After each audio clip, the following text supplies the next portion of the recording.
Hi, I'm Tim. Welcome to Watchbox, and thanks for logging on. If you love this watch, email me, tmosso@thewatchbox.com. It's in the description below. Your purchase and pricing email question line for buying this or any watch you see on any Watchbox platform. Please reach out to me directly. Email tmosso@thewatchbox.com for pricing.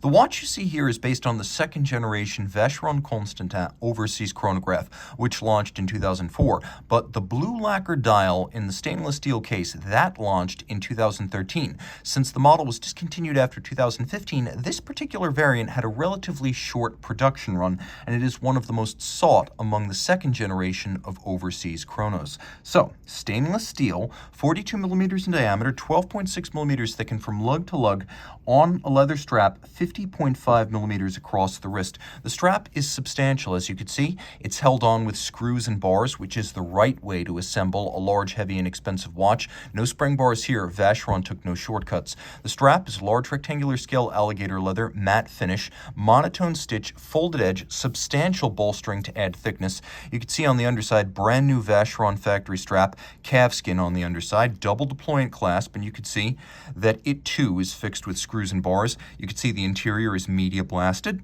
as well as polished.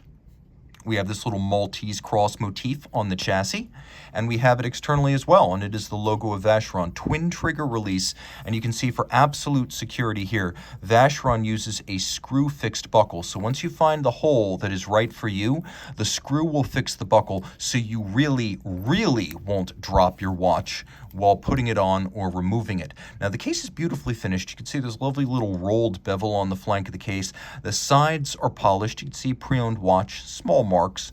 Full disclosure, I always like to show every feature of the watches I review. You can see condition is excellent. Satin finish on the lug hoods. You can see we have a serration on the crowns, a little bit of a knurling on the crowns and chronograph pushers that actually recalls the Maltese cross, and if that's a bit too abstract for you, there it is right on the crown. 150 meters water resistant, screw downs all three. It is more water resistant than any competing luxury sports watch except the Royal Oak Offshore Diver. Now, the watch also has that Maltese cross motif in its bezel.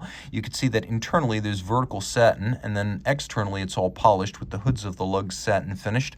We also have a dial with a Rayhot outboard for reading minutes, chronograph seconds, and fractions of seconds. The dial is a lovely and lush blue lacquer. It is a big eye style. This was new. The first generation overseas chrono had symmetrical chronograph minute and hour registers. The second generation had a bigger minute register to make it easier and more intuitive to read. You can see that each one of the sub-registers is sunken into the dial, and each one has a polished chapter ring for added refinement. White gold hands and indices, so they will be ever beautiful over the years. And you can see there is plenty of superluminova. A feature lost after the second generation overseas chrono, the big date.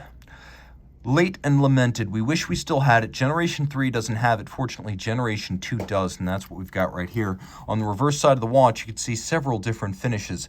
We have a lovely chiseling, raised relieved polish. We have circular satin. We have vertical satin on the case back, and then we have the image of the Italian naval training vessel Amerigo Vespucci, which is the image basis for the ship you see right here. It is said by some to be the most beautiful full-rigged ship in the world. Now, underneath this case back, we have a soft iron inner cage like a Milgauss to give the watch 25,000 ampere per meter anti-magnetism.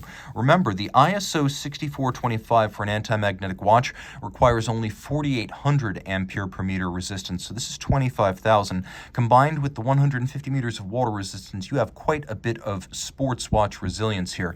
Now, inside the case, we have a Frederic Piguet 1185. It's a high horology movement that's also been used on, among others, Harry Winston, Breguet, and Blancpain. And Blancpain is the manufacturer that now claims Frederic Piguet as its own. So when we talk about manufacturer Blancpain today, we're talking about Frederic Piguet. And the 1185 in this case is one of Piguet's greatest ever movements.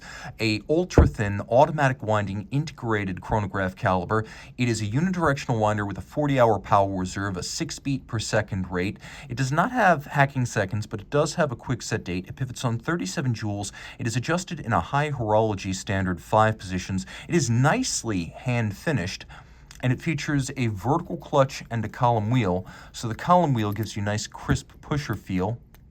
It sounds good, it feels good. The vertical clutch gives you engagement without any jump or stagger to the seconds hand. Plus, with the vertical clutch, you can leave the chrono running full time with no additional hazard to the watch.